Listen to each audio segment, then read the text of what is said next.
Next, of course, with a new raid comes a new raid tier of gear, and tier 18 seems to differ from past tiers in terms of how they're designing the sets.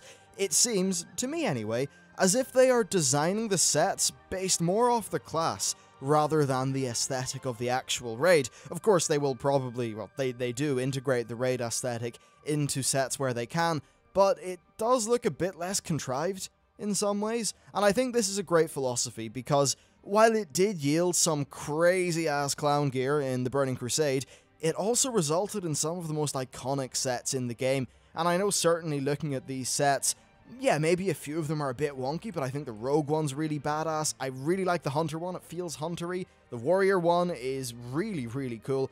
And what I have noticed is quite a few of them have got, maybe if the set doesn't look great, they do have some really nifty shoulders that could make a fantastic transmog. And as much as the Death Knight one is a little bit wacky and weird, and I really don't like the helm, I think the rest of it's pretty cool, and I can see some really good transmog opportunities with it. So yeah, lots of cool shoulders and a few nice sets. Now this, these bits of gear are not 100% sort of the full high-res perfect versions. There may be bugs here and there, and we will probably have sort of perfect views of them later on in the PTR process. Set bonuses have been data mined, but I would take them with a massive, massive grain of salt. The current item levels for this gear is 695 for normal, 710 for heroic, and 725 for mythic, which seems like a decently reasonable hop up from what we're getting in the Blackrock Foundry. Number 6.